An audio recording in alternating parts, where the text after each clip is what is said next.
দর্শক শুনছিলেন mercantile bank সংবাদ শিরোনাম। সরকারি চাকরিতে কোটা বাতিল করে 2018 সালে জারি করা পরিপত্র পুনর্বহাল সহ 4 দফা দাবিতে রাজধানীর বিভিন্ন সড়ক অবরোধ করে রেখেছেন শিক্ষার্থী ও চাকুরি প্রত্যাশীরা। কোটা প্রথা বাতিল না হওয়া পর্যন্ত আন্দোলন চালিয়ে যাওয়ার ঘোষণা দিয়েছেন তারা। শিক্ষার্থীদের আন্দোলনের কারণে বিভিন্ন সড়কে তীব্র যানজট সৃষ্টি হয়েছে, দুর্ভোগ পোহাচ্ছেন সাধারণ মানুষ। এদিকে কোটা বিরোধী আন্দোলনের পেছনে ষড়যন্ত্র আছে কিনা তা খতিয়ে দেখা হচ্ছে বলে জানিয়েছেন শিক্ষামন্ত্রী। বিস্তারিত থাকছে শরীয়ত খানের রিপোর্টে।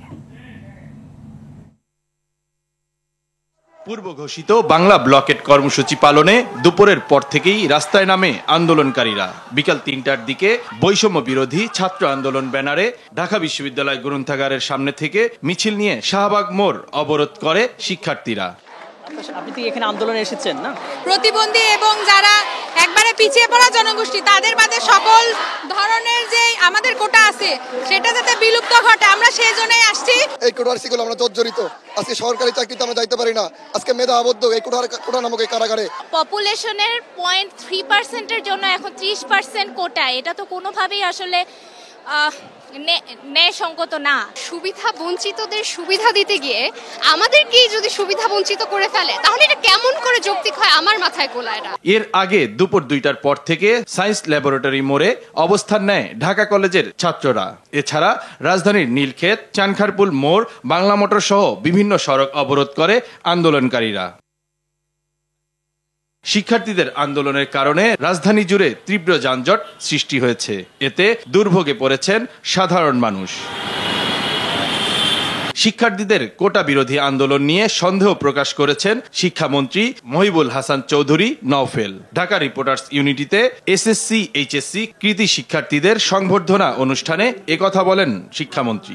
তবে যে বিষয়টি এখানে আন্দোলন হচ্ছে বা একটা চাহিদা সৃষ্টি হয়েছে বা সেটাকে বহিঃপ্রকাশ ঘটানো হচ্ছে যে আমাদের যে সড়ক অবরোধ করার মাধ্যমে বা ব্লকেজ কর্মসূচি নেওয়ার মাধ্যমে, সেটা যেহেতু আমরা সরকারে আছি, আইনের শাসনের প্রতি আমাদের অবশ্যই শ্রদ্ধাশীল থাকতে হবে এবং এটা যেহেতু উচ্চ আদালতে এখনো বিচারাধীন বিষয় এবং এই বিষয়ে সুনির্দিষ্ট কোনো রায় আমাদের সর্বোচ্চ আদালত থেকে না আসলে এই বিষয়টি নিয়ে মন্তব্য করাটা আদালত অবমাননার শামিল হবে। শিক্ষার্থীদের আন্দোলনের মুখে 2018 সালের 4 অক্টোবর সরকারি চাকরিতে নারী কোটা 10%, মুক্তিযোদ্ধা কোটা 30% এবং জেলা কোটা 10% বাতিল করে পরিপত্র জারি করে সরকার। ওই পরিপত্রের বৈধতা চ্যালেঞ্জ করে 2021 সালে হাইকোর্টে রিট করেন মুক্তিযোদ্ধার সন্তান ওহিদুল ইসলাম সহ 7 জন। ওই আবেদনের চূড়ান্ত শুনানি শেষে গেল 5 জুন হাইকোর্টের একটি বেঞ্চ মুক্তিযোদ্ধা কোটা বাতিলের পরিপত্র অবৈধ ঘোষণা করে রায় দেয়। শরীয়ত খান, RTV, ঢাকা। এই মুহূর্তে রাজধানীর শাহবাগ থেকে সরাসরি যুক্ত হচ্ছেন সহকর্মী বিল্লাল হোসেন। বিল্লাল, আন্দোলনকারীরা তো বিভিন্ন সড়ক অবরোধ করে রেখেছে, তো এই মুহূর্তে আপনি শাহবাগে আছেন, সেখানে কি অবস্থা দেখছেন জানাবেন।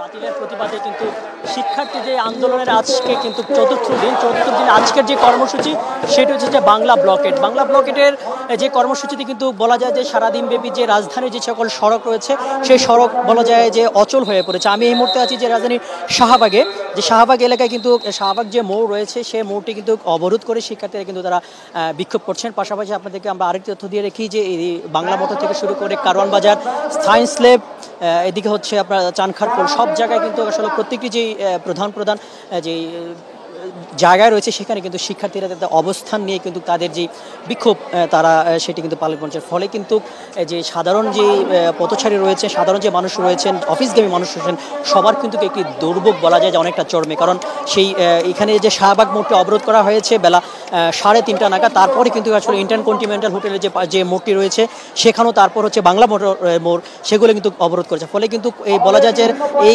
সড়কের যে সকল কানেক্টিভিটি সড়ক রয়েছে প্রত্যেকটি সড়কে কিন্তু যান চলাচল কিন্তু অনেকটা যান চলাচল টোটালি কিন্তু বন্ধ রয়েছে। আর এর ফলে কিন্তু রাজধানীবাসীর যে ভোগান্তি সেটি কিন্তু চরমে পৌঁছেছে।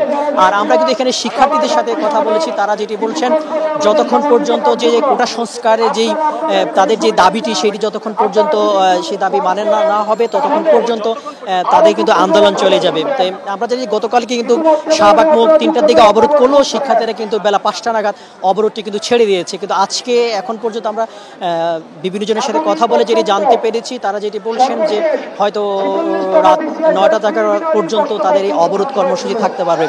পাশাপাশি যদি সরকার যদি তাদের যে দাবিটি রয়েছেন সেই দাবি যদি তারা সরকার যদি সেটি মেনে না নিলে হয়তো তারা পরবর্তী তার আন্দোলন আজকে থেকে কিন্তু যেহেতু আজকে বাংলা ব্লক কর্মসূচি চলছে, সেই কর্মসূচি যদি কর্মসূচির পরে আসলে কী ধরনের পরবর্তী কর্মসূচি তাদের আসে সেটি কিন্তু আসলে আমরা এখনও কিন্তু ঘোষণা করি। তাদের যাদের সমন্বয়ের সাথে আমরা যেটা কথা বলি, তারা যেটি চাচ্ছেন যে সরকারি চাকরিতে তারা যেটি বলছে যে মুক্তিযোদ্ধাদের যথেষ্ট সম্মান দেওয়া যে যাতে অব্যাহত থাকে, পাশাপাশি যে মেধার মূল্যায়নে যাতে চাকরিটি হয় সেই জন্য সরকারি চাকরিতে যে 56% যে কোটা রয়েছে সেই কোটা যদি বাতিল না করে তারা আসলে আন্দোলন আরও তীব্র থেকে গড়ে তুলবে। তো এখন পর্যন্ত রাজধানী শাহবাগ থেকে আমার কাছে এই ছিল সর্বশেষ। বিলাল, আপনাকে ধন্যবাদ। কোটা বাতিল সহ 2018 সালের পরিপত্র পুনর্বহালের দাবিতে ঢাকার বাইরেও আন্দোলন করছে বিশ্ববিদ্যালয় ও কলেজ শিক্ষার্থীরা। সকালে জাহাঙ্গীরনগর বিশ্ববিদ্যালয়ের শিক্ষার্থীরা ঢাকা আরিচা মহাসড়কে অবরোধ করে বিক্ষোভ করে। এই সময় মহাসড়কের দুপাশে অন্তত 10 কিলোমিটার যানজটের সৃষ্টি হয়। এদিকে বৃষ্টি উপেক্ষা করে বরিশাল বিশ্ববিদ্যালয়ের শিক্ষার্থীরা আন্দোলনে নামে। বরিশাল সরকারি BM কলেজ সহ অন্যান্য সরকারি কলেজগুলোতেও সকাল থেকেই চলে আন্দোলন। এ সময় বরিশাল পটুয়াখালী মহাসড়কে সব ধরনের যান চলাচল বন্ধ থাকায় চরম ভোগান্তিতে পড়ে জনসাধারণ। কোটা সংস্কারের দাবিতে ঢাকা দিনাজপুর মহাসড়ক অবরোধ করে বিক্ষোভ করে হাজী মোহাম্মদ দানেশ বিজ্ঞান ও প্রযুক্তি বিশ্ববিদ্যালয়ের শিক্ষার্থীরা। দাবি মানা না হলে আগামীতে আরও কঠোর কর্মসূচির হুঁশিয়ারি দেয় তারা।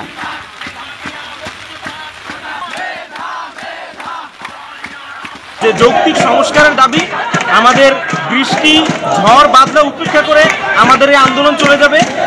আমাদের এই আন্দোলন চলতেই থাকবে যতক্ষণ না পর্যন্ত আমরা আমাদের দাবি আদায় করি। এই দুর্যোগে আমরা বক্তব্যী সরকার পক্ষের থেকে বিষয়টা মেনে নেওয়া উচিত। সর্বজনীন পেনশন স্কিম প্রত্যয় বাতিল করে সুপার গ্রেডে অন্তর্ভুক্তির দাবিতে 7ম দিনের মতো কর্মবিরতিতে রয়েছেন শিক্ষকরা। ক্লাস পরীক্ষা বর্জন করে দেশের পাবলিক বিশ্ববিদ্যালয়ের শিক্ষকরা তাদের কর্মসূচি পালন করেন। এতে কার্যত অচল হয়ে পড়েছে উচ্চ শিক্ষা ব্যবস্থা। শিক্ষকরা বলছেন, দাবি আদায় না হওয়া পর্যন্ত তাদের আন্দোলন চলবে। সাকিবুর রহমানের রিপোর্টে থাকছে বিস্তারিত। পেনশন স্কিম প্রত্যয় বাতিলের দাবিতে কর্মবিরতি ও অবস্থান কর্মসূচি চালিয়ে যাচ্ছেন শিক্ষকরা। একই সঙ্গে শিক্ষকদের জন্য আলাদা বেতন কাঠামো সুপার গ্রেড চালুর দাবি জানান তারা। বিশ্ববিদ্যালয় শিক্ষক সমিতি ফেডারেশন আন্দোলনে দেশের 40টি পাবলিক বিশ্ববিদ্যালয়ের শিক্ষকরা অংশ নেন। ফলে ক্লাস পরীক্ষা বন্ধে অচল হয়ে আছে সারা দেশের উচ্চশিক্ষা। মিছিল স্লোগানে ক্যাম্পাসে অবস্থান নিয়ে শিক্ষকদের পাশাপাশি আন্দোলনে কর্মকর্তা কর্মচারীরাও। রোববার দুপুরে ঢাকা বিশ্ববিদ্যালয়ে ক্লাস পরীক্ষা বর্জন করে কলা ভবনের সামনে আন্দোলন করেন শিক্ষকরা। সেখানে সার্বজনীন পেনশন স্কিম প্রত্যয় থেকে মুক্তি চান তারা। আন্দোলনে উপস্থিত হন কয়েকটি বিশ্ববিদ্যালয়ের শিক্ষকরাও। আমাদের একটা হাসপাতাল পার্ট আছে, ওই পার্ট দিয়ে আমরা একাডেমিক পার্ট আগামীকাল থেকে আমাদের ডিন কমিটি সভায় সিদ্ধান্ত হয়েছে আমরা এটা থেকে নিবৃত্ত থাকবো। আমাদের আন্দোলন অত্যন্ত নিয়মতান্ত্রিক ভাবে এবং শান্তিপূর্ণভাবে চলছে। কেন আমরা বারবার এসব যুক্তি প্রদর্শন করছি? আমরা কি করুণা ভিক্ষা করছি নাকি? শিক্ষক নেতারা বলেন, উদ্দেশ্য প্রণোদিতভাবে একটি গোষ্ঠী সরকারকে বিপদে ফেলার চেষ্টা করছে। অনেক পণ্ডিত আপনারা, অনেক বিশেষজ্ঞ, অনেক জ্ঞানী, জ্ঞান ভান্ডারে আপনারা চলতে পারেন না। সেই জন্য কোথা থেকে কি স্কিম বের করবেন এই সমস্ত ব্যস্ত থাকেন। তো আমরা বিশ্ববিদ্যালয় শিক্ষকরা ওই প্রত্যয় স্কিম থেকে আমরা বের হতে চাই। প্রত্যয় স্কিম বিশ্ববিদ্যালয়ের শিক্ষকরা আমাদের পক্ষ থেকে আমাদের দাবি আমরা সেটা প্রত্যাখ্যান করেছি। সুতরাং আমরা যে 3 দফা দাবি দিয়েছি, আমরা নতুন কোনো দাবি দিই নাই। রাজশাহী, জাহাঙ্গীরনগর, বরিশাল, সিলেট, টাঙ্গাইল, ময়মনসিংহ সহ আন্দোলনে সারা দেশের বিশ্ববিদ্যালয়ের শিক্ষকরা। আমাদের পূর্বের যে পেনশন প্রথা ছিল সে বহাল রেখে আমাদের দাবি মেনে নিয়ে আমাকে কর্মস্থলে যাতে ফিরে যেতে পারি।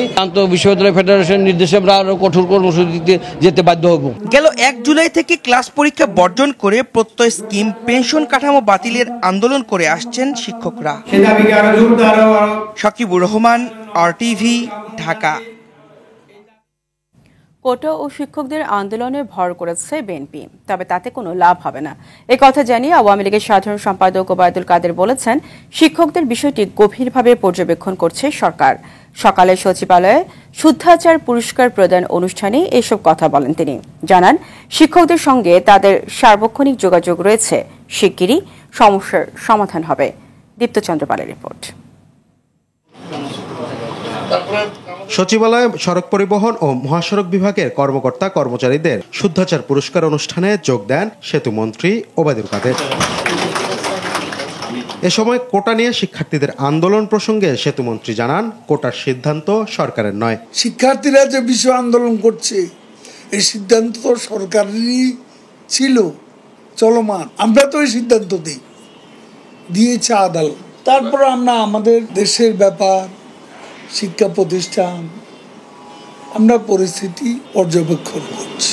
আওয়ামী লীগের সাধারণ সম্পাদক বলেন, শিক্ষক ও শিক্ষার্থীদের আন্দোলনে ভর করে অন্য কোনো ফায়দা নেয়ার সুযোগ নেই। আন্দোলনে ব্যর্থ বিএনপি ও সমমনা কয়েকটি দল নিজেরা পারে না, পরজীবী কোটার উপর ভর করেছে, পেনশনের উপর ভর করেছে, অন্যদের উপর ভর করে আজকে স্বীকার করতে চাইছে।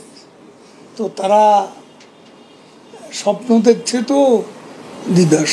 সেতুমন্ত্রী বলেন, দুর্নীতি এখন বেপরোয়া গতিতে বিস্তার লাভ করেছে। মন্ত্রী, সচিব ও কর্মকর্তারা সৎ থাকলে দুর্নীতি হওয়ার কোনো সুযোগ নেই।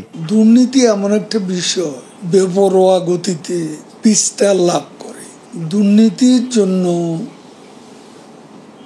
আমাদের যে মূল্য দিতে হয় সেটা সত্যি এক দুর্ভাগ্যজনক বিষয়। আমরা যদি সৎ থাকি দুর্নীতি হওয়ার সুযোগ।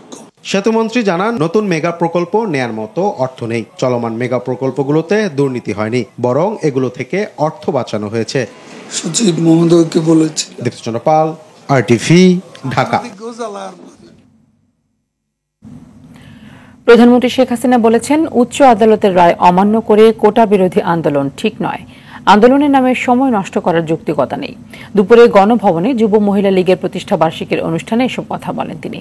সমাজের কেউ যেন অর্থনৈতিক সুবিধা বঞ্চিত না হয় সেজন্য সরকার পেনশন স্কিম চালু করেছে বলে জানিয়েছেন সরকার প্রধান। মারুফ রেজার রিপোর্ট। আওয়ামী লীগের সহযোগী সংগঠন যুব মহিলা লীগের 22তম প্রতিষ্ঠাবার্ষিকী উপলক্ষে দলের সভাপতিকে শুভেচ্ছা জানান সংগঠনটির শীর্ষ নেতারা। অতীতে নানা সংকটময় সময়ে নেতাকর্মীদের আত্মত্যাগের কথা স্মরণ করেন সরকার প্রধান। জনগণের অধিকার আদায়ের জন্য আন্দোলন করেছি, তখন যুব মহিলা লীগ সবসময় রাজপথে থেকে সেই আন্দোলন সংগ্রামে বলিষ্ঠ ভূমিকা রেখেছেন। কোটা নিয়ে আদালতের রায়ের বিরুদ্ধে চলমান আন্দোলনের যৌক্তিকতা নিয়ে প্রশ্ন তোলেন প্রধানমন্ত্রী। যারা এর আগে কোটা বিরোধী আন্দোলন করেছিল তারা পাবলিক সার্ভিস কমিশনে কতজন পরীক্ষা দিয়েছিল আর কতজন পাস করেছে সেই হিসাবটা একটু বের করা দরকার। তারা দেখাক যে পরীক্ষা দিয়ে তারা বেশি পাস করেছিল, মেয়েরা বেশি পাস করে বেশি চাকরি পেয়েছে কিনা সেটাকে তারা প্রমাণ করুক। আন্দোলনের নামে যেটা আবার করা হচ্ছে পড়াশোনা সবাই নষ্ট করা, এটারও কোনো যৌক্তিকতা আছে বলে আমি মনে করি না। সার্বজনীন পেনশন স্কিমের উদ্যোগের কারণ তুলে ধরে নেতাকর্মীদের এ সুবিধার আওতায় আসার আহ্বানও জানান শেখ হাসিনা। শুধুমাত্র সরকারি চাকরিজীবী তারাই পেনশন পায় আর বাকিরা বঞ্চিত থাকে। কাজে কেউ যাতে বঞ্চিত না থাকে সেই জন্য কিন্তু বিভিন্ন স্তর ভেদে আমাদের এই সার্বজনীন পেনশনের ব্যবস্থা করা আছে। আমি মনে করি আমাদের যুব মহিলা লীগের যারা মেয়েরা প্রত্যেকে কিন্তু নিজেরা এই সার্বজনীন পেনশন স্কিমে যুক্ত হতে পারো। বিএনপি নেতাকর্মীদের অতীত কর্মকাণ্ডের কঠোর সমালোচনা করে আওয়ামী লীগ সভাপতি বলেন, তারা কখনোই দেশকে এগিয়ে নিতে পারে না। মানি লন্ডারিং, 21 আগস্ট গ্রেনেড হামলা, ওই বিভিন্ন মামলার আসামিরা এতে অর্থ আত্মসাৎকারী তারাই হচ্ছে এই বিএনপি নেতা। তো এই নেতা দিয়ে দেশ কিভাবে তারা এগিয়ে নিয়ে যাবে আমি চাই না। কাজে এরা সমাজের একটা বোঝা, সমাজের কাছে এরা একটা অভিশপ্ত। বিএনপির মতো দেশ বিরোধীরা যেন ক্ষমতায় আসতে না পারে সেজন্য সবাইকে সতর্ক করেন আওয়ামী লীগ সভাপতি ও প্রধানমন্ত্রী শেখ হাসিনা। ওদের বিভৎস চেহারাটা, ওদের জঙ্গি চেহারা, ওদের সন্ত্রাসী চেহারাটাও মানুষের সামনে তুলে ধরতে হবে। মারুফ রেজা, RTV, ঢাকা। কারো রক্তচক্ষুকে ভয় না করে অপ্রতিরোধ গতিতে বাংলাদেশ এগিয়ে যাবে বলে জানালেন প্রধানমন্ত্রী Sheikh Hasina. President guard regiment PGR সদর দফতরে বাহিনীর 49তম প্রতিষ্ঠা বার্ষিকীর অনুষ্ঠানে এই কথা জানান তিনি। প্রধানমন্ত্রী বলেন, সশস্ত্র বাহিনীতে শৃঙ্খলা খুব জরুরি। এই বাহিনীকে আরও আধুনিক ও আন্তর্জাতিক মান সম্পন্ন করতে কাজ করছে সরকার, জানাচ্ছেন আতিকা রহমান। ঢাকা সেনানিবাসে প্রেসিডেন্ট গার্ড রেজিমেন্টের 49তম প্রতিষ্ঠা বার্ষিকীর অনুষ্ঠানে যোগ দেন প্রধানমন্ত্রী শেখ হাসিনা। এ সময় গার্ড পরিদর্শন করেন এবং PGR সদস্য ও অতিথিদের সঙ্গে কুশল বিনিময় করেন তিনি। এরপর দরবারে প্রধানমন্ত্রী বলেন, দেশের সম্পদ অন্যের হাতে তুলে দিয়ে তিনি কখনো ক্ষমতায় আসেননি। নিজেদের অর্থায়নে আজকে পদ্মা সেতু করে সারা বিশ্বকে দেখিয়ে দিয়েছি, প্রমাণ করে দিয়েছি যে কারো ওরকম রক্তচক্ষুতে আমরা ভয় পাই না। আমরা ইচ্ছা করলে নিজেরাও পারি, সেটা আমরা প্রমাণ করে আজকে বিশ্বে সেটা দেখিয়েছি। ইনশাআল্লাহ বাংলাদেশকে আর কেউ পিছনে টানতে পারবে না। আমরা অপ্রতিরোধ গতিতে বাংলাদেশের অগ্রযাত্রা অব্যাহত রাখতে সক্ষম হব সকলের সহযোগিতায়। প্রধানমন্ত্রী আরও বলেন, আধুনিক প্রযুক্তি জ্ঞান সম্পন্ন যুগোপযোগী সামরিক বাহিনী গঠনের লক্ষ্যে ফোর্সেস গোল 2030 বাস্তবায়নে কাজ করছে সরকার। 3টি নতুন ডিভিশন, বিভিন্ন ফরমেশনে অধীনে 3টি ব্রিগেড, ছোট বড় 58টি ইউনিট প্রতিষ্ঠা করে এবং মাওয়া যাতে প্রতিষ্ঠিত হয়েছে। শেখ রাসেল সেনানিবাস, মিঠা পয়েন্ট 3 সালে নতুন সেনানিবাস স্থাপনের কার্যক্রম চলছে। এই কর্তব্য পালনের ক্ষেত্রে নতুন নতুন প্রযুক্তির ব্যবহার, নিয়মিত প্রশিক্ষণ ও পেশাগত অনুষ্ঠানের মাধ্যমে এই গার্ড রেজিমেন্ট আগামীতে আরও দক্ষতা অর্জন করবেন, সেটাই আমাদের কামনা। আমরা শান্তিতে বিশ্বাস করি এবং বাংলাদেশ আজকে জাতিসংঘ শান্তিরক্ষা মিশনে সবথেকে বেশি অবদান রেখে যাচ্ছে। উৎপাদন বৃদ্ধি করে সব ক্ষেত্রে ব্যয় সংকোচন নীতি পালনের পরামর্শ দেন সরকার প্রধান। নিরাপত্তার দায়িত্ব পালনের সময় নিহত ও আহত PGR সদস্যদের আর্থিক অনুদান ও শুভেচ্ছা উপহার তুলে দেন প্রধানমন্ত্রী শেখ হাসিনা। আতিকা রহমান, RTV, ঢাকা। 4 দিনের সফরে আগামীকাল চীন যাচ্ছেন প্রধানমন্ত্রী শেখ হাসিনা। এ সফরে বাণিজ্য সম্প্রসারণ, বিনিয়োগ বৃদ্ধি, অবকাঠামো নির্মাণ, দুর্যোগ ব্যবস্থাপনা সহ আরও কিছু বিষয় 20 থেকে 22টি সমঝোতা স্মারক সই হতে পারে। সফর নিয়ে সংবাদ সম্মেলনে পররাষ্ট্রমন্ত্রী বলেছেন, তিস্তা প্রকল্পে ভারতের প্রস্তাব বিবেচনা করতে হবে। প্রকল্পটি নিয়ে বেইজিং এর সাথেও আলোচনা হতে পারে। আরও থাকছে শাকিলা করিমের রিপোর্টে। চীনের প্রধানমন্ত্রী লি জিয়াং এর আমন্ত্রণে 8 থেকে 11 জুলাই বেইজিং সফর করবেন প্রধানমন্ত্রী শেখ হাসিনা।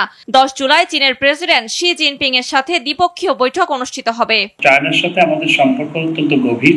রোববার পররাষ্ট্র মন্ত্রণালয়ে প্রধানমন্ত্রীর চীন সফর নিয়ে সংবাদ সম্মেলনে ডক্টর হাসান মাহমুদ জানান, এবার 20 থেকে 22টি সমঝোতা স্মারক সই হতে পারে। দুই দেশের সরকার প্রধানের উপস্থিতিতে 20টির মতো সমঝোতা স্মারক স্বাক্ষরিত হওয়ার কথা রয়েছে এবং কিছু প্রকল্প উদ্বোধনের ঘোষণা দেওয়া হবে। 6ষ্ঠ নবম বাংলাদেশ চায়না ফ্রেন্ডশিপ ব্রিজ নির্মাণ, বাংলাদেশ হতে কৃষি পণ্য রপ্তানি, দুর্যোগ ব্যবস্থাপনা, পিপল টু পিপল কানেক্টিভিটি প্রভৃতি বিষয়ে সমঝোতা স্মারক স্বাক্ষরের কথা রয়েছে। চীনের সাথে বাণিজ্যিক সম্পর্ক সম্প্রসারণে বেশি গুরুত্ব দিচ্ছে ঢাকা। সফরে কয়েকটি বাণিজ্য সম্মেলনে অংশগ্রহণ ও প্রতিনিধি দলের সাথে বৈঠক করবেন শেখ হাসিনা। একটি ব্যবসায়ী প্রতিনিধি দল সফর সঙ্গী হচ্ছেন। ইকোনমিক কোঅপারেশনের জন্য আমাদের মধ্যে এমওইউ হবে। বাংলাদেশ ও ভারতের যৌথ নদী বলে তিস্তা প্রকল্প নিয়ে দিল্লির প্রস্তাব বিবেচনা করা উচিত বলে মনে করেন পররাষ্ট্রমন্ত্রী। চীনের প্রস্তাবটিও ভালো বলে জানান তিনি। যেহেতু দুই দেশের যৌথ নদী এবং অপর দেশ যার সাথে আমাদের সেই যৌথ নদী, তাদের প্রস্তাব আছে, সুতরাং আমাদেরকে প্রথমে সেই প্রস্তাবটা বিবেচনা করতে হবে। স্বাভাবিকভাবেই চায়নাও এক্ষেত্রে প্রস্তাব দিয়েছে, সেটি খুব ভালো। যেহেতু ভারত প্রস্তাব দিয়েছে, আমরা মনে করি সেটি ভালো দিক, যেহেতু এটি আমাদের দুই দেশের যৌথ নদী। শাকিলা করিম, RTV, ঢাকা। তিস্তা প্রকল্পে ভারত ও চীন একত্রে কাজ করতে রাজি হয়েছে বলে জানান দুর্যোগ ও ত্রাণ প্রতিমন্ত্রী মহিবুর রহমান। তিনি জানান, প্রধানমন্ত্রী পরিষ্কারভাবে বলেছেন, যার কাছ থেকে অর্থ নিলে দেশ উপকৃত হবে, বাংলাদেশের স্বার্থ অক্ষুণ্ণ থাকবে, তার থেকে অর্থ নেওয়া হবে। সচিবালয়ে বন্যা পরিস্থিতি নিয়ে সংবাদ সম্মেলনে প্রতিমন্ত্রী বলেন, পানি ওঠার সঙ্গে সঙ্গেই যেন বন্যার পানি নিষ্কাশন হয় সে ব্যবস্থা নেওয়া হয়েছে। বরাদ্দ অর্থ জেলা প্রশাসকদের আঞ্চলিকভাবে ব্যবহারের ক্ষমতা দেওয়া হয়েছে। চায়না এটার ফিজিবিলিটি করেছে এবং এই প্রকল্পটা বাংলাদেশ নিবে। এখন এটা নিয়ে ফান্ড নিয়ে মাননীয় প্রধানমন্ত্রী ভারতও ফান্ড দিতে চাচ্ছে, চায়নাও দিতে চাচ্ছে। তো আমাদের ভালো খবর হইল, চায়না ইতিমধ্যে বলেছে যে আমরা ভারত এবং চায়না ঐক্যবদ্ধভাবে কাজ করতে রাজি আছি। এখন মাননীয় প্রধানমন্ত্রী পরিষ্কার বলছে, বাংলাদেশের স্বার্থ যে অক্ষুণ্ণ থাকবে তার থেকে আমরা নিব। বিএনপির সিনিয়র যুগ্ম মহাসচিব রুহুল কবির রিজভী বলেছেন, ভারত এখন আওয়ামী লীগের এনার্জি ড্রিঙ্ক, তাদের জন্য টিকে আছে ক্ষমতাসীনরা। নয়াপল্টনে হিন্দু বৌদ্ধ খ্রিস্টান ফ্রন্টের ঢাকা মহানগরী সম্মেলনে কথা বলেন তিনি আরো বলেন, লুটপাট আর টাকা পাচারের সংস্কৃতি শুরু করেছে আওয়ামী লীগ। শুধু বেনজির আর আজিজ নয়, আর শত শত রাঘব বোয়াল সরকারের আশ্রয় প্রশ্রয় থেকে অপকর্ম করছে বলে অভিযোগ করে তিনি আরো বলেন, ক্ষমতাসীনদের হাতে দেশের কেউই এখন নিরাপদ নয়। তারা কোথাও যেতে হলে পরে আগে ভারতের অনুমতি নিতে হয়। ভারত যেন এখন আওয়ামী লীগের এনার্জি ড্রিঙ্ক, কারণ তাদের সার্টিফিকেট থাকলেই তারা এখন সবকিছু করতে পারে, আর ওদের সার্টিফিকেট না থাকলে শেখ হাসিনা এক পাও যেতে পারেন না, এক ধাপ দিতে পারেন না। জাতিকে বন্দী করে দেশের মানুষের সম্পদ লুট করার সুযোগ দিয়ে আপনি প্রধানমন্ত্রী থাকবেন আর মানুষ চেয়ে চেয়ে দেখবে, এদেশের দীর্ঘ ইতিহাস তো তা বলে না। উত্তরাঞ্চলে নদ নদীর পানি বাড়তে থাকায় বন্যা পরিস্থিতির অবনতি হয়েছে। প্লাবিত হচ্ছে নতুন নতুন এলাকা, পানিবন্দী দিন কাটছে কয়েক লাখ মানুষের। অনেকে ঘর বাড়ি ছেড়ে উঁচু বাঁধ ও আশ্রয় কেন্দ্রে অবস্থান করছেন। দুর্গত এলাকায় ছড়িয়ে পড়ছে পানিবাহিত নানা রোগ, যোগ হয়েছে খাবার ও বিশুদ্ধ পানির সংকটও। জেলা প্রতিনিধিদের তথ্যচিত্রে জানাচ্ছেন নাদিরা সুলতানা। উত্তরাঞ্চলে বাড়ছে পানি, ডুবছে নতুন নতুন এলাকা, সংখ্যা বাড়ছে পানিবন্দী অসহায় মানুষের। ধরলা দুধকুমার নদীর পানি বাড়ছে কুড়িগ্রামে। এর মধ্যে জেলার 7টি ইউনিয়নের প্রায় 2 লাখ মানুষ পানিবন্দী হয়ে পড়েছে। পানিতে ডুবে আছে 6,500 হেক্টর জমির ফসল। নৌকায় থাকি, নৌকায় রান্না বান্না করে খাই, খুব কষ্টের উপরে জীবনযাপন করতেছি। পাশের উপরে আছি, চোখের উপরে, চোখে খালি ভাসাই সবসময়, সব দিকেও অশান্তি। যে হারে পানি বৃদ্ধি পাচ্ছে, এখন পর্যন্ত 60 ওয়াট বন্যায় পানি একদম মানুষের ঘর পর্যন্ত পৌঁছে গেছে। গাইবান্ধার 4 উপজেলায় 50,000 মানুষ পানিবন্দী দিন কাটাচ্ছেন। দুর্গত এলাকায় দেখা দিয়েছে বিশুদ্ধ পানি, খাবার সংকট। লালমনিরহাটে তিস্তার কয়েকটি পয়েন্টে ভাঙন শুরু হয়েছে। ঘরবাড়ি হারানোর আতঙ্কে দিন কাটছে স্থানীয়দের। 3 দিন হলো খায়া রাখছি, আর আজকে বন্ধু 3 দিন হলো খাওয়ান খায় পাইও না, খাইও না। আমরা করে পাই না, খাওয়ার পাই না, জোগাড় পাই না। ছোট ছোট বাচ্চাগুলা খুব অসুবিধায় আছে। সিরাজগঞ্জে বন্যা কবলিত 5,500 পরিবার। 5টি উপজেলার প্রায় 30,000 মানুষ পানিবন্দী আছে। টাঙ্গাইলে জেলায় সড়ক ভেঙে বাঁধ উপচে প্রতিদিনই প্লাবিত হচ্ছে নতুন নতুন এলাকা। রাস্তাঘাটেও প্রচুর পানি, বাজার ঘাটেও যাওয়া যায় না। জামালপুরে পানিবন্দী লাখের বেশি মানুষ। নদ নদীর পাশাপাশি রংপুরে বিলের পানিও বাড়ছে। ফসলি জমিতে পানি ওঠায় নষ্ট হচ্ছে শাকসবজি, বীজতলা, রূপা, আমন ধান।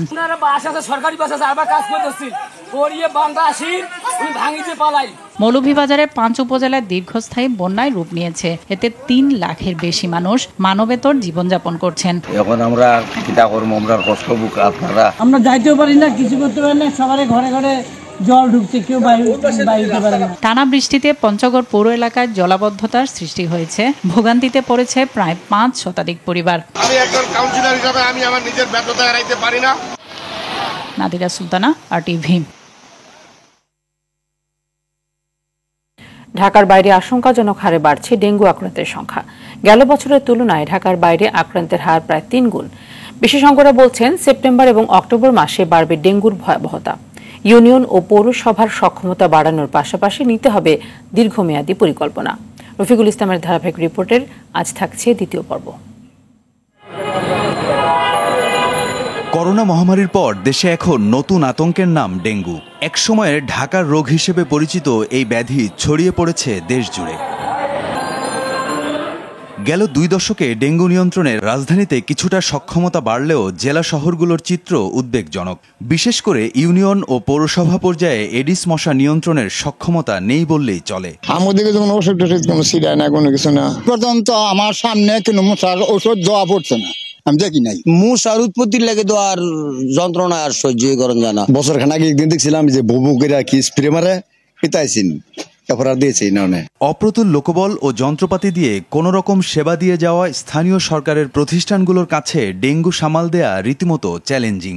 1-2টা মেশিন দিয়ে তো আমাদের এই পুরা ইউনিয়নে ওষুধ স্প্রে করতে একটু সময় লাগবে। কীটতত্ত্ববিদ অধ্যাপক ডক্টর গোলাম সারোয়ার জানান, আবহাওয়ার বিরূপ আচরণ ও জলবায়ু পরিবর্তনের কারণে ডেঙ্গু পরিস্থিতি জটিল হয়ে উঠেছে। গত বছর পিকে চলে গিয়েছিল সেপ্টেম্বরে। এই বছর যে ট্রেন্ডে চলছে সেই ট্রেন্ডে সেপ্টেম্বরে অথবা অক্টোবরে যে কোনো জায়গায় হয়তো বা পিকে চলে যেতে পারে। এখন গত বছরের চেয়ে যদি আরও ভয়াবহ পরিস্থিতির দিকে যদি যায় তাহলে আমাদের জন্য কিন্তু এটা কখনোই ভালো সংবাদ নয়। আগামী 25 থেকে 30 বছরের জন্য গ্রামাঞ্চলের মানুষ ক্রমবর্ধমান ঝুঁকিতে পড়তে যাচ্ছে বলে মনে করছেন জনস্বাস্থ্য বিশেষজ্ঞ অধ্যাপক ডক্টর বেনজির আহমেদ। ঢাকায় ধরেন 20 বছরে বা 22-23 বছরে কিছু ক্যাপাসিটি অর্জন হয়েছে। ঢাকার বাইরে তো সেই রকম কোনো সক্ষমতা নেই। এখানেও প্লাস্টিক কন্টেনার আছে, সব আছে, কিন্তু বর্জ্য ব্যবস্থাপনা নেই। মহামারী আকারে রূপ নেয়ার আগেই কারিগরি দিক থেকে বাস্তবায়নযোগ্য পরিকল্পনা নিতে হবে বলে মত বিশেষজ্ঞদের। এইটা তো ছেড়ে দেয়া যাবে না, তাই না? যা হয় হোক, এটা তো আমরা পারি না। এটা জাতি হিসেবে তো আমাদের দায়িত্ব আছে। কারিগরি দিক থেকে সঠিক একটা আমাদের বাস্তবায়নযোগ্য কর্মপরিকল্পনা তৈরি করা উচিত, যাতে করে আমরা একটা সময় বেঁধে দিয়ে যে ডেঙ্গুকে আমরা কোন জায়গায় দেখতে চাই, যাতে গ্রামে ব্যাপক ডেঙ্গু সংক্রমণ না ঘটে, এইটা আমরা একটা আমাদের লক্ষ্যমাত্রা ঠিক করতে পারি। রফিকুল ইসলাম, RTV, ঢাকা। আলাদা ঘটনায় বিভিন্ন স্থানে 5 জনকে হত্যা করা হয়েছে। মুন্সিগঞ্জের টুঙ্গিবাড়ি উপজেলার পাঁচগাঁও ইউনিয়নের চেয়ারম্যান HM সুমন হাওলাদার খুন হয়েছেন। দুপুরে স্কুলের ম্যানেজিং কমিটি গঠন নিয়ে পূর্ব শত্রুতার জেরে তাকে হত্যা করা হয়। আরেক ইউপি চেয়ারম্যানকে গুলি করে হত্যা করা হয়েছে খুলনার ডুমুরিয়ায়। গেল রাতে খুলনা সাতক্ষীরা মহাসড়কের গুটুদিয়া এলাকায় শরাফপুর ইউনিয়ন পরিষদের চেয়ারম্যান শেখ রবিউল ইসলামকে হত্যা করা হয়। পূর্ব বিরোধে বরগুনার পাথরঘাটায় শহীদ নামে একজনকে কুপিয়ে হত্যা করা হয়েছে। এই ঘটনায় 7 জনকে গ্রেফতার করা হয়েছে। দুপুরে নরসিংদীর শিবপুরে এক সবজি বিক্রেতাকে কুপিয়ে হত্যা করা হয়েছে। ঝিনাইদহের কালীগঞ্জে আলমগীর হোসেন নামে এক কৃষককে গলা কেটে হত্যা করেছে দুর্বৃত্তরা।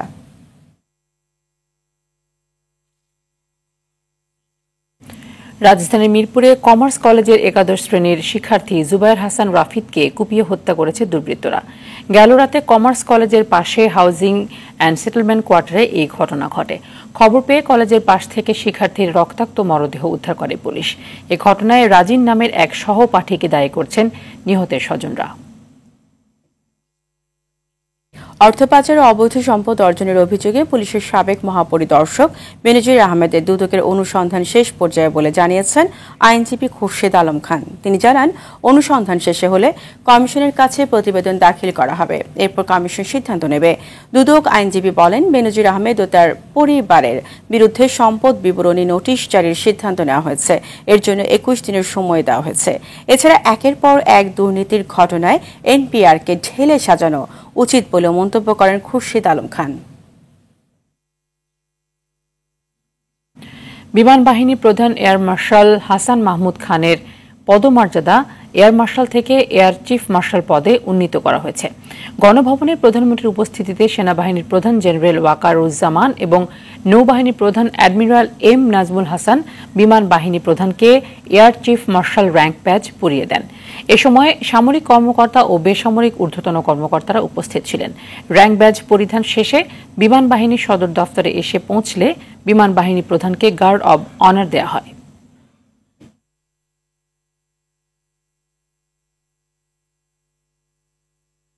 দশটি বিমান কেনার পরিকল্পনা থাকলেও আপাতত 4-5টি কেনা হতে পারে জানিয়ে বিমান পরিবহন ও পর্যটন মন্ত্রী ফারুক খান বলেছেন, বোয়িং কেনা বা না কেনা নিয়ে আমেরিকার সঙ্গে সম্পর্কে কোনো প্রভাব পড়বে না। বিকেলে সচিবালয়ে ঢাকায় নিযুক্ত মার্কিন রাষ্ট্রদূত পিটার ডি হাসকে সৌজন্য সাক্ষাৎ শেষে এসব বলেন মন্ত্রী। বিমান কেনার বিষয়ে একটি কমিটি কাজ করছে, তাদের প্রতিবেদন পাওয়ার পর সিদ্ধান্ত নেওয়া হবে বলেও জানান তিনি। সাক্ষাতে আমেরিকার বিভিন্ন প্রতিষ্ঠান বাংলাদেশে ব্যবসার ক্ষেত্র বাড়ানোর বিষয়ে আলোচনা হয়েছে বলে জানান তিনি। বেসামরিক বিমান চলাচল খাতে বাংলাদেশের সঙ্গে যুক্তরাষ্ট্র কাজের ক্ষেত্র বাড়াতে চায় বলেও জানান পিটার হাস।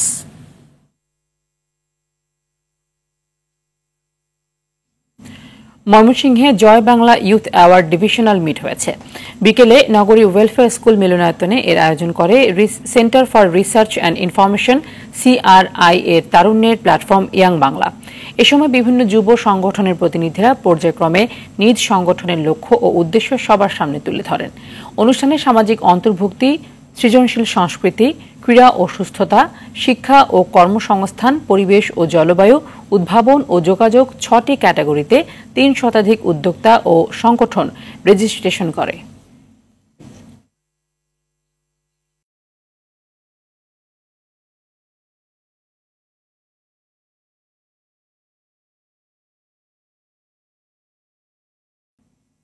জানাবো ন্যাশনাল লাইফ ইন্স্যুরেন্স আন্তর্জাতিক সংবাদ। ফিলিস্তিনের অবরুদ্ধ গাজা উপত্যকায় জাতিসংঘ পরিচালিত স্কুলে বর্বরচিত হামলা চালিয়েছে ইসরায়েলি বাহিনী। এতে নিহত হয়েছে অন্তত 16 জন। হামলায় আহত হয়েছেন 75 জন। জাতিসংঘ পরিচালিত স্কুলটি আশ্রয় কেন্দ্র হিসেবে ব্যবহৃত হচ্ছিল। সেখানে আশ্রয় নিয়েছিলেন বহু মানুষ। বেসামরিক নাগরিক, শিশু এবং নারীদের বিরুদ্ধে চালানো এই গণহত্যার নিন্দা জানিয়েছে গাজার সরকারি মিডিয়া অফিস। খাবার, পানি, চিকিৎসা সেবা, ওষুধের স্বল্পতায় চরম মানবিক সংকটের মধ্য দিয়ে দিন পার করছে গাজাবাসী। সন্ধ্যা সংবাদ এ পর্যন্তই। সবশেষ সংবাদ জানতে যে কোনো মোবাইল ফোন থেকে 24141 নম্বরে ডায়াল করুন। রাতের সংবাদ পৌনে 11টায় দেখার আমন্ত্রণ রইল। ধন্যবাদ সবাইকে। ধন্যবাদ।